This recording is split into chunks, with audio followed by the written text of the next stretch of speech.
Vote যাবার যাও দাদা কে এটা কে?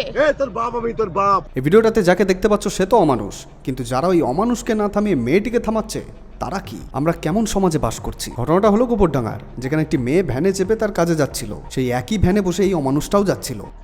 কে আপনি কে? আমি যেই হই হ্যাঁ গাড়ির মালিক আমি। খিস্তি মারলেন কেন আপনি? বেশ করেছি। মেয়েটি ফোনে কথা বলছিল, যে কারণে এই অমানুষটা হঠাৎ রেগে গিয়ে এরকম নোংরামি শুরু করে। ও মেয়েদের প্রতি তার কতটা ঘেন্না সেটার প্রমাণ দেয়। মেয়েদের জুতো দিয়ে মারি আমি, জানো তো? তোর মতো মানুষ না আমি দুবেলা।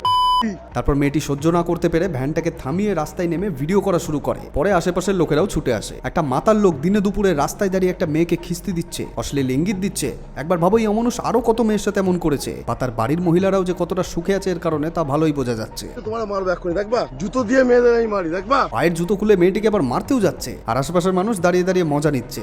লোকটিকে না থামিয়ে আবার মেয়েটিকে থামাচ্ছে। তোর মতো মানুষ না আমি দুবেলা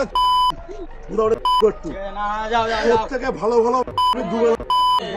ভাগ্যিস মেয়েটা বুদ্ধি করে তার ফোনের ক্যামেরাটিকে অন করেই পুরো ঘটনাটা একটি ভিডিও রেকর্ড করে। তাই আজকে এমন জঘন্য অপরাধ সবার সামনে আসলো। এটাই কি আমাদের মানবতা? এটাই কি আমাদের সাহস? এখানে অনেকে আবার বলছে মদ খেয়ে বলেছে। আরে মদ খেয়েছে বলে কি এটা তার অধিকার হয়ে গেল একটা মেয়েকে এইভাবে অপমান করা? আরে মদ খেয়ে কেউ ভুলভাল বলে না, মদ খেলে মানুষের আসল চরিত্রটা সামনে বেরিয়ে আসে। তোর পুলিশ নেতা ডেকে নিয়ে আয়, যদি ছিটতে পারে। একটা মেয়েকে ধমকিয়ে নিজেকে বড় পুরুষ মনে করছে।